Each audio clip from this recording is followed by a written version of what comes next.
அஸ்ஸலாமு அலைக்கும் வரஹ்மத்துல்லாஹி வபரகாத்துஹு. சையதுனா ஸைத் பின் அர்கம் ரதியல்லாஹு அன்ஹு நபி ஸல்லல்லாஹு அலைஹி வஸல்லம் அவர்களின் காலத்தில் நாங்கள் தொழுகையில் பேசிக்கொண்டிருந்தோம். எங்களில் ஒருவர் தம் தோழரிடம் சொந்த தேவை குறித்து பேசுவார்.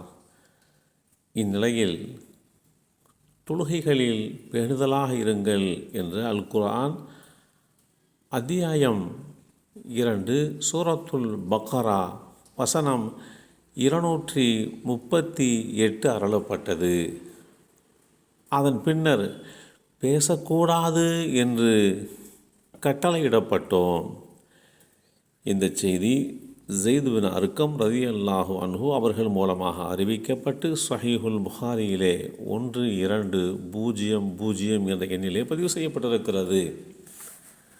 ஸைத் பின் அர்கம் ரலியல்லாஹு அன்ஹு அவர்கள் அறிவிக்கின்றார்கள், நபி ஸல்லல்லாஹு அலைஹி வஸல்லம் அவர்கள் 19 புனித தற்காப்பு யுத்தங்களில் கலந்து கொண்டார்கள். அவர்கள் மதீனாவுக்கு ஹிஜ்ரத் செய்த பின்பு ஒரே ஒரு முறை ஹஜ் செய்தார்கள். அந்த ஹஜ்ஜத்துல் வதாவுக்கு பிறகு அவர்கள் வேறெந்த ஹஜ்ஜும் செய்யவில்லை. இந்த செய்தி ஸஹீஹுல் புகாரியிலே 4404 என்ற எண்ணிலே பதிவு செய்யப்பட்டிருக்கிறது.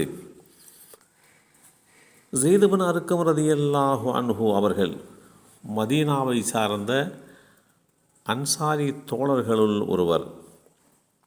மதீனாவின் உயர்ந்த கோத்திரமான ஹஸ்ரஜ் என்ற கோத்திரத்தை சார்ந்தவர்கள்.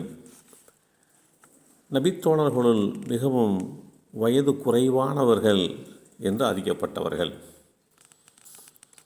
பத்ர், உஹது ஆகிய தற்காப்பு யுத்தங்களில் பங்கெடுக்க வேண்டும் என்ற ஆர்வத்தில் அவர்கள் தன்னை ஈடுபடுத்தி கொண்டார்கள்.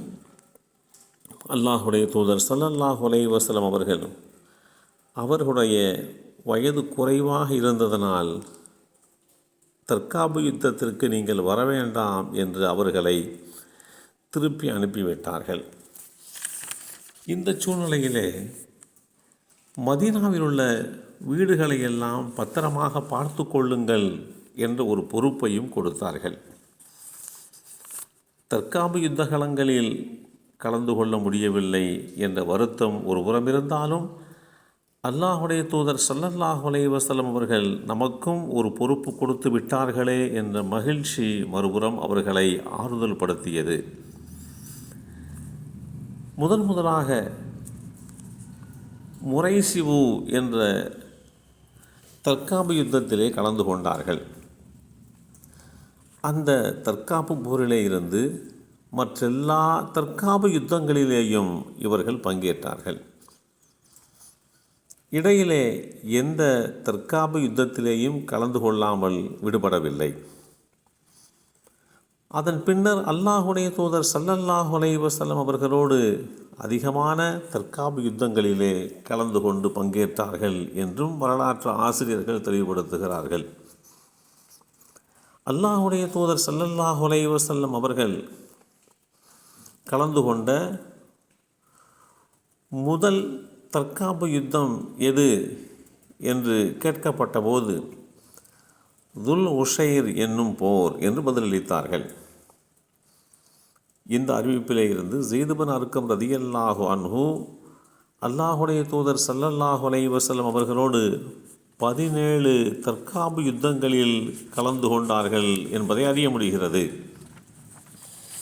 இப்படிப்பட்ட ஒரு சூழ்நிலையிலே ஸைத் பின் அர்கம் ரலியல்லாஹு அன்ஹு அவர்கள் வரலாற்றிலே சில விஷயங்கள் பேசினால் அதற்கு தோதுவான முறையிலே வேத வரிகள் இறக்கி அருளப்பட்டன.